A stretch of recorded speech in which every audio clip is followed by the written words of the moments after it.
Former President Trump's ex-attorney, Michael Cohen, has met with investigators at the Manhattan District Attorney's Office. Now, the office has been investigating the former president for years now. At first, the investigation focused on Trump's alleged hush money payments arranged by Cohen to adult film actress Stormy Daniels, you may remember. Cohen himself served more than a year in prison on tax evasion and campaign finance charges related to that probe. Well, the meeting happened just 2 days after Trump Organization companies were sentenced to pay a combined $1.6 million penalty for tax fraud. Here with more, CBS News reporter Graham Cates. Graham, you have been on this from the beginning. What does the Manhattan DA's meeting with Michael Cohen signify about the state of this investigation that has gone on now for years? You know, as the Trump Organization's trial was drawing to a close after its conviction in December and its sentencing last week, there were a lot of signs that the original investigation into Trump himself and into some of the wider financial things was beginning to heat up again. And this was the latest thing. He's one of multiple people that I know of who have received calls from the DA's office just in the last few days. And that's a big difference from the way it was before.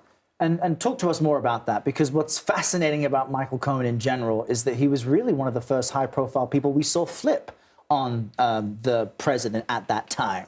This was his biggest defender, his right-hand man in some ways, who is now more popular on podcasts and television, being a big anti-Trumper. He said this is his first meeting with investigators since Alvin Bragg took office more than a year ago. So why is that important as well? It's really significant. So he said that prior to Bragg taking office, he met with investigators from that office more than a dozen times. And then it's just over a year since Bragg got in there. And in the beginning, we knew that the investigation slowed down, in part because there was a bunch of resignations by some of the top prosecutors working on it. Right. And then it appeared that they also really wanted to focus on getting the convictions of the Trump Organization companies and, of course, the plea agreement with the former CFO, Alan Weisselberg. Right. And so there had been very little movement, it seemed like, on this wider Trump investigation until that trial was drawing to a close. And now all of a sudden, it's not just Cohen, but that they're reaching out to some of these original people. It looks like they're kind of revisiting some of the original things that they investigated all of those years ago. Interesting. Pulling new threads, possibly. Yeah. Yep.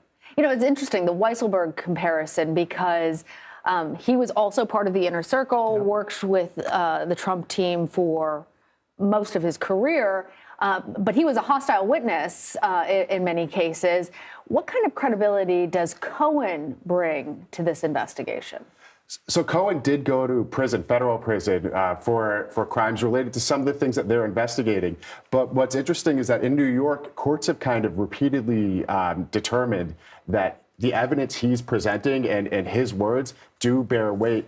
The Trump Organization and Trump himself have repeatedly challenged Cohen and the ability to base a case off of that. And multiple courts in New York have said, well, he's presenting evidence and they're building cases and we're okay with evidence from Michael Cohen.